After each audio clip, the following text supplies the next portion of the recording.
안녕하십니까. 방금 소개를 받은 아이엔지은행 싱가포르 지점에서 근무하고 있는 정진구라고 합니다. 오늘 제가 발표드릴 주제는 사실 오전 세션이랑 어제 세션에 이어서 많은 분들이 얘기해주신 해운에 있어서의 서스테너빌리티, 그다음에 이제 지속 가능 경영 관련해서 많은 이야기를 해주셨는데 그 부분들이 아무래도 선사나 조선소 입장에서 이제 많은 의견을 주셨는데 저는 금융사 입장에서 서스테너빌리티가 왜 중요한지, 그리고 현재 트렌드는 뭐고 현재 이 트렌드를 이어가고 있는 그 백그라운드가 뭔지에 대해서 금융사 입장에서 한번 소개를 시켜드리려고 합니다. 먼저 내용을 진행함에 앞서서 이 기회를 이용해서 저희 은행에 대해서 간단히 설명을 드리면, 제가 일하고 있는 부서는 Transportation Logistics라는 부서에서 선박을 담당하고 있습니다. 그래서 제가 담당하고 있는 것은 선박이랑 컨테이너, 그다음에 포트 관련인데요. 그 중에서 선박금융은 저희 은행 같은 경우에는 1980년대부터 선박금융을 계속 지원해 왔었고요. 그래서 지금 전 세계적으로 40명 정도에 되는 ship finance 뱅커들이 있습니다. 그래서 주요 요직으로는 이제 지오그래피컬 상으로는 암스테르담, 프랑크푸르트, 런던, 싱가포르에 위치하고 있습니다. 그리고 저희가 선박금융을 제공하고 있는 에셋 타입을 말씀을 드리면 사실은 크루즈랑 페리를 제외하고는 모든 에셋 타입을 다 지원하고 있습니다. 그리고 현재 지금 저희의 금융 규모는 약 2 빌리언 정도 되고요. 이거를 배의 개수로 환산한다고 하면 한 1200대 정도의 배를 지금 담보로 금융을 제공하고 있습니다. 그리고 저희가 앞으로 제가 향후 슬라이드에 있어서 말씀드릴 건데요. 저희가 자랑스럽게 얘기할 수 있는, 특히나 이 서스테너빌리티 관련해서 자랑스럽게 얘기할 수 있는 것은 저희 은행이 포세이돈 프린시플의 창립 멤버 중에 하나고요. 그래서 지금 포세이돈 프린시플을 다른 은행들에게도 많이 프로모트하고 있고, IMO와 협업해서 지금 포세이돈 프린시플을 계속 이제 조금 수정해 나가고 있는 상황입니다. 그리고 두 번째로 말씀드리고 싶은 거는 이제 Responsible Ship Recycling Standard라는 일종의 협약에서도 저희가 파운딩 멤버인데요.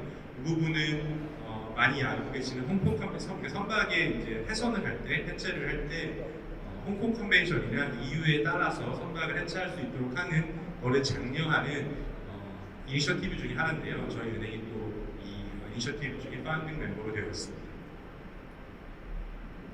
그리고 서스테너빌리티 관련해서 잠깐 또 말씀을 드리면 저희 은행은 첫 번째로 서스테너블 파이낸스 서스테이너블 리포트를 1996년도에 최초 발간을 했고, 해운업과 관련된 거를 처음 말씀을 드리면 지금은 많이 익숙한 상품 중에 하나죠. 이것도 나중에 말씀을 드릴 텐데요. 서스테이너블 임프루브 론이라는 거를 전 세계 최초로 2017년에 시장에 소개시킨 바 있습니다.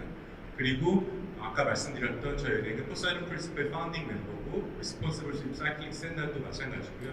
그리고 이제 Net Zero Banking Alliance라는 거의 멤버 중에 하나인데, 이 부분도 뒤에 말씀드리겠지만 간략히 말씀드리면 Net Zero Banking Alliance는 2016년에 발의가 됐는데 전 세계적으로 한 135개 정도의 모든 은행들이 협의체에 참여를 하고 있고요. 이는 이제 뒤에 말씀드린 파리 기후 협약을 인준해서 거기에 맞춰서 은행들도 같이 행동을 하겠다라는 넷지로에 동참하겠다라고 하는 일종의 협약입니다. 그래서 이제 해운업에 좀 더 포커스해서 말씀을 드리면 많이 말씀해 주셨겠지만 선박에 있어서 지금 가장 큰 화두는 탈탄소 디카보나이제이션인데요. 여기에 대해서 일단 먼저 레귤레이터의 입장에서 말씀드리면 가장 큰 두 축은 IMO와 EU입니다. EU가 일종의 이제 가이던스를 제공을 하고 IMO가 거기에 맞춰서 구체적인 이제 실행 방향들을 정해주는데요. 최근에 있어서 가장 이제 포커스가 되고 있는 부분은 이제 작년이죠. 이제 2050년까지 넷지로를 만들겠다라고 하는 수정된 IMO의 이제 중장기 전략, 그리고 여기에 맞춰서 EU가 이제 올해부터 이미 실행이 된 EU ETS와 내년부터 시행이 될 예정인 Fuel EU Maritime 관련해서가 가장 이제 큰 토픽으로 볼 수 있습니다. 그리고 이런 공공기관을 제외한 사설기관에서도 이 디카보나이제이션 관련해서 많은 지금 노력을 하고 있는데요. 그 중에 하나 예를 들어서 글로벌 마리타임 포럼이라고 하는 것들은 에서는 이제 일종의 그 아카데믹 쪽인데요. 여기서 그 EU나 IMO가 이런 탈탄소 정책을 시행함에 있어서 뭔가 구체적인 아카데믹 쪽의 백그라운드를 제공해주는 그런 역할을 하고 있고, 그 다음에 이런 오르가니제이션 이외에 이제 저희 은행과 뭐 아니면 보험사 같은 사설 기관들이 자체적으로 이니셔티브를 만든 게 이제 아까 말씀드렸던 포세이런 프린시플입니다. 그 포세이런 프린시플 관련해서는 제가 따로 슬라이드를 할애해서 뒤에서 말씀드릴 예정입니다. 그러면 은행 입장에서는 이런 선박의 해운의 디카보네이제이션을 끌어가는 그런 주요 인자가 뭐가 있을지에 대해서 먼저 말씀을 드리거든요. 아까 말씀드렸다시피 은행들은 가장 영향을 받는 규제 기관이라고 하면 유럽 은행들 기준에서는 ECB와 EBA가 있습니다. 그래서 이제 ECB와 EBA 같은 경우에는 우리로 따지면 뭐가 될까요? 금융 규제 기관인데 점점 더 이런 환경 규제에 관련해서 은행들에 대해서 자본 확충을 더 하게 한다거나 아니면 여기 리스크 어세스먼트에 관련해서 더 스트릭트한 레귤레이션을 점점 부여를 하고 있는데요. 이 슬라이드에서 따로 얘기를 안 하겠지만 예를 들어서 지금 유럽 은행들에서 가장 걱정 혹은 우려가 되는 사항이 이제 바젤 4가 이제 곧 시행됩니다, 내년부터. 근데 이제 그 바젤 4를 시행함에 있어서 이제 걱정되는 부분들이 이런 환경 규제에 관련해서도 여기에 대해서 어느 정도의 추가적인 리스크웨이트 캐피탈을 차지해야 될지 말지에 대한 고민도 들어가고 있는데요. 이런 부분들은 차후에 만약에 기회가 된다 그러면 따로 말씀드릴 수 있을 것 같습니다. 그리고 지금 이런 탈탄소 관리 규제 관련해서 가장 애초에 이제 소위 말하는 시초가 됐던 것은 뭐냐면 이 파리스 클라이밋 어그리먼트라고 하는 파리 기후 협약인데요. 이 기후 협약은 2016년도에 이제 발의가 되었고요. 가장 이제 기초라기보다는 이제 원론적인 협약의 내용은 뭐였냐면 전 세계적으로 지구의 온도가 산업화 기준으로 봤을 때 최대 2도를 넘지 않도록 증가를 하고 가능하면 1.5도 이상으로 온도가 올라가지 않도록 하겠다라고 하는 인터내셔널 트리티입니다. 여기에는 모든 국가들이 거의 서명했다고 보시면 되는데요. 아시다시피 근데 트럼프가 최근에 대통령으로 다시 부임하면서 했던 말 중에 하나가 파리스 클라이밋 어그리먼트 탈퇴하겠다라는 얘기를 했기 때문에 이 부분을 추후에 좀 영향이 있을 수도 있을 것 같습니다. 그리고 아까 설명드렸다시피 넷 제로 뱅킹 어바이언스는 이 파리스 클라이밋 어그리먼트를 커밋하겠다라고 하는 은행 금융기관들에 대해서의 협의를 말씀을 드리는 거고요. 네, 포사이언 프린시플도 이제 아까 계속 말씀드렸지만 이거는 다음 슬라이드 말씀드리겠습니다. 그리고 이런 디카보네이션 관련해서 이런 금융기관 혹은 규제기관 이외에도 자체적으로 NGO라든가 아니면 기업의 주주 혹은 직원들에서도 이런 탈탄소에 대한 요구가 늘어나고 있는 상황이고요. 그 다음에 이 탈탄소와 관련해서는 예전에는 금융기관 입장에서는 사실 크게 리스크로 보지 않았던 부분들이 이제 리스크로 많이 부각이 되면서 금융기관들이 심사를 하거나 론을 줄 때에도 굉장히 큰 어세스먼트의 요소 중에 하나로 되었습니다. 그래서 예를 들어서 지금 말씀드린 피지컬 리스크, 트랜지션 리스크 여러 가지가 있지만 간단히 말씀드리면 이런 겁니다. 과거에는 탄소 배출을 많이 하든 적게 하든 사실 에셋에 대해서 같은 예를 들어서 VLCC라고 하면 그냥 VLCC 하나였지만 지금 같은 경우에는 선사들한테 VLCC 금융을 할 때 일종의 선박의 과거 3년치 정도의 탄소 배출량에 대한 정보를 받게 됩니다. 혹은 CIA 정보를 받을 수도 있고요. 그랬을 경우에 이 IMO의 탈탄소 트래젝토리에 벗어나거나 아니면은 거기보다 더 아웃퍼폼을 하거나 이랬을 경우에 아웃퍼폼은 당연히 좋은 거겠죠. 거기에 대한 추가적인 질문은 없겠지만 만약에 이게 언더퍼폼하고 있을 경우에는 선수들한테 요청을 하게 됩니다. 무슨 이유에 있어서 이 선박은 다른 피어 대비 탄소 배출량 이렇게 많았고 만약에 많았을 이런 상황이 있었을 경우에 선사는 앞으로 어떻게 이 부분을 개선할지에 대한 구체적인 플랜을 듣게 되고요. 이 부분에 대해서 만족할 만한 답이 없다라고 하면 과거와는 다르게 요즘에는 이제 심사역에서 이제 거절될 수도 있는 그런 이제 리스크 요인으로 바뀌었고요. 이게 궁극적으로 왜 문제가 되냐면 실제로 그럼 그 선박 은행 입장에서 인포스를 해서 팔려고 했을 경우에 이거를 살려고 하는 다른 바이어들도 똑같은 입장에서 리스크 세스먼트를 할 거기 때문에 결국에는 에셋의 그 유동성 가치가 떨어지는 효과가 있게 됩니다. 그렇기 때문에 이제 이 부분은 과거에는 논 파이낸셜 리스크라고 해서 별로 중요하게 보지 않았지만 이제는 굉장히 중요하게 보는 요소가 되었습니다. 그리고 이제 제가 계속 말씀드렸던 포세이런 프린시플을 이제 말씀드릴 건데요. 포세이런 프린시플을 2019년에 이제 저희 ING를 비롯해서 11개의 은행들이 만들기 시작하는 건데요. 기본적으로 이 만들기 시작한 취지는 뭐냐면 금융기관이 선사들의 금융을 제공함에 있어서 우리가 이 탈탄소 정책을 뭔가 유인책을 줘서 이렇게 할 수 있을 만한 방법이 뭐가 있을까라는 거를 찾다가 그러면 우리가 금융함에 있어서 이 부분을 뭔가 문서화시키자라는 그런 이니셔티브로 시작하게 된 거고요. 그래서 처음에는 11개 은행들이 시작을 했지만 현재는 35개의 글로벌 은행들이 모두 참여를 하고 있고요. 대부분의 유럽계 은행들은 참여하고 있다고 보시면 되고 에셋 사이즈로 보면 한 지금 200 빌리언 정도 되고요. 이는 전체 글로벌 선박 비중의 80% 정도의 그 규모를 차지하고 있습니다. 근데 이제 제가 개인적으로 아쉬운 거는 여기에 많은 이제 아시아 은행들도 있습니다. 보시면 알겠지만 웬만한 일본 은행들 들어가 있고요.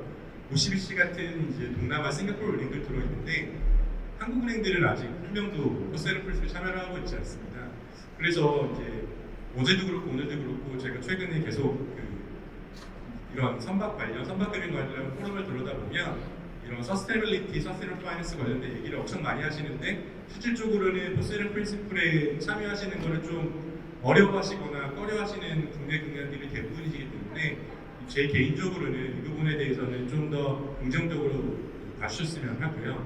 포세이런 프린시플이 왜 좀 껄쩍지근하고 금융 입장에서는 하기 어려운지에 대해서는 나중에 다시 Q&A 시간이나 그런 데서 따로 말씀드릴 수 있는 기회가 있으면 말씀드리겠습니다.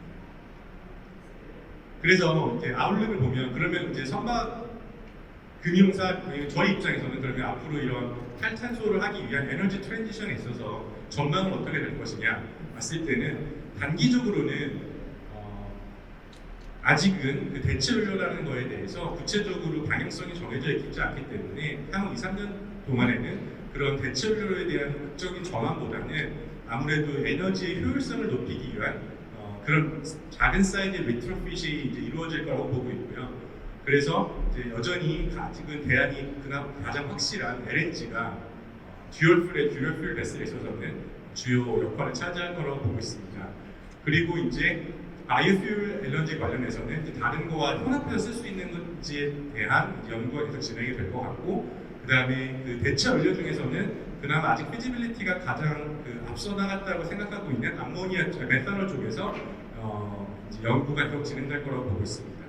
그리고 중장기적으로 봤을 때는 위에서 말씀드렸다시피 이제 바이오퓨얼이든지 아니면 다른 대체 연료와 혼합할 수 있는 믹스드 퓨얼에 대한 연구가 계속 될 것 같고요. 그다음에 이제 그린 암모니아 혹은 블루 암모니아에 대해서 실제로 이 부분이 벙커를 쓸 수 있는지에 대한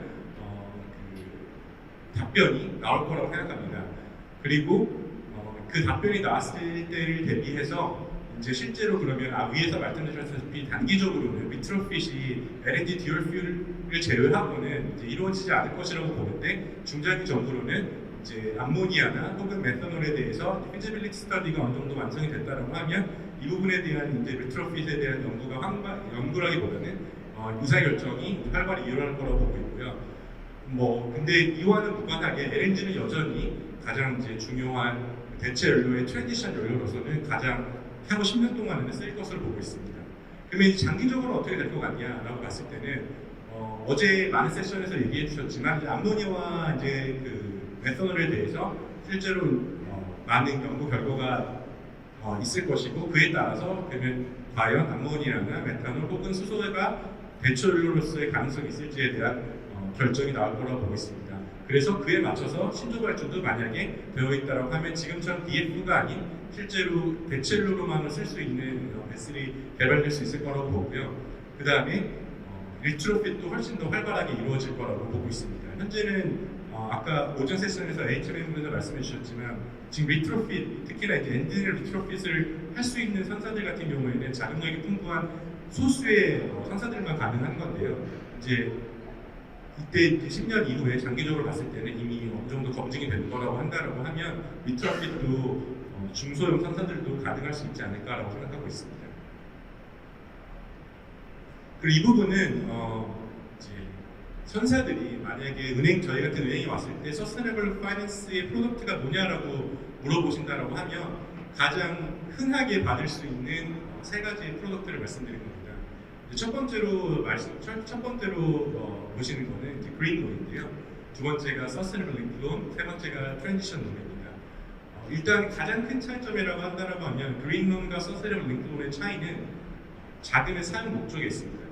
그린 론은 자금을 은행에서 받으셨을 경우에는 그 은행이 그 자금 대여해주는 돈이 그린 에셋에만 써야 한다고 하는 그런 제한이 있습니다.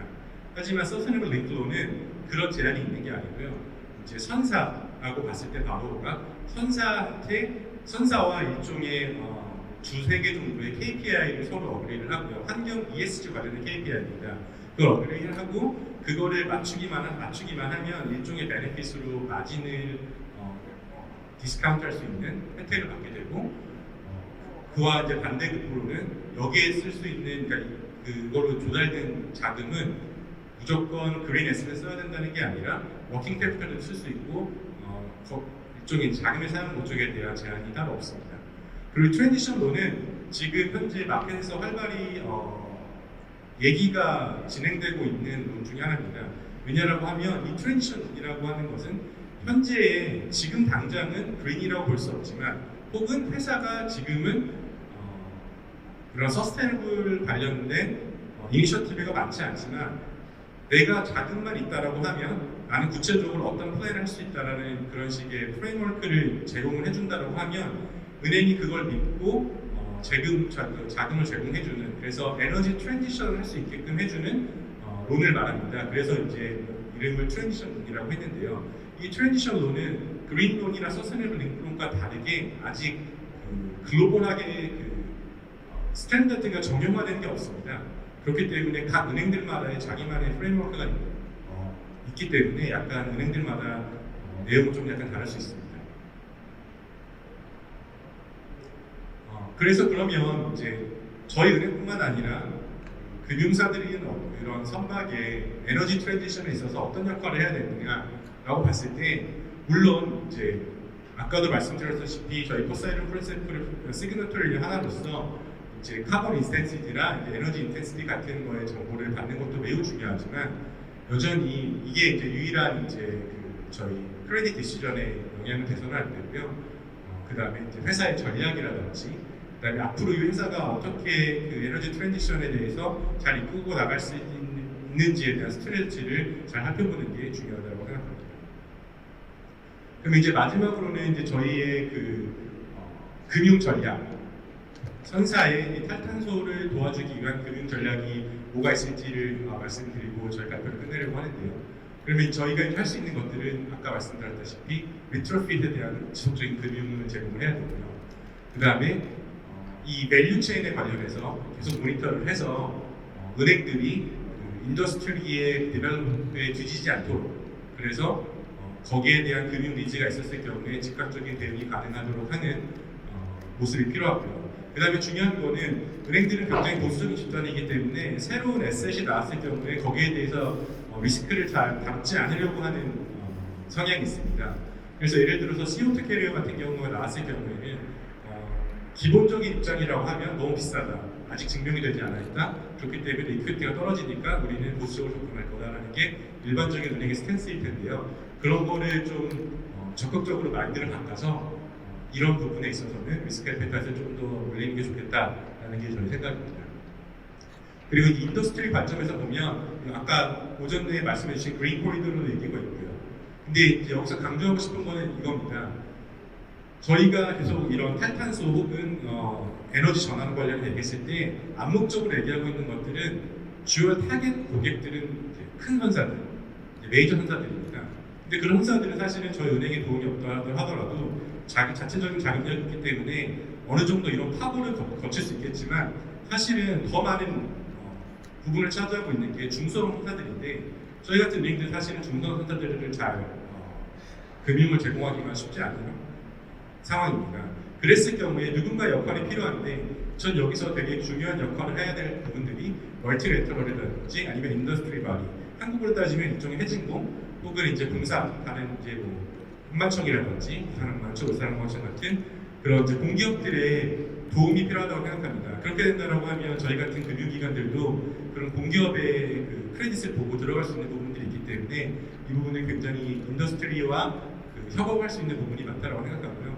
마지막으로는 저희 그 이제 실제로 이런 탈탄소 정책을 이뤄가고 있는 IMO나 EU 이런 거벌먼트 바디들한테 지속적으로 저희들의 의견도 전달을 하고 그 다음에 포사이돈 프린시플 멤버로서 계속 이 부분도 계속 발전해가는 게 중요한 역할이라고 생각하고 있습니다. 네, 그래서 지금까지 다 답변을 드렸는데 혹시 질문사항이 있거나 그랬을 경우에는 나중에 Q&A 세션에 질문해 주시면 제가 그때 또 답변을 드리도록 하겠습니다. 감사합니다.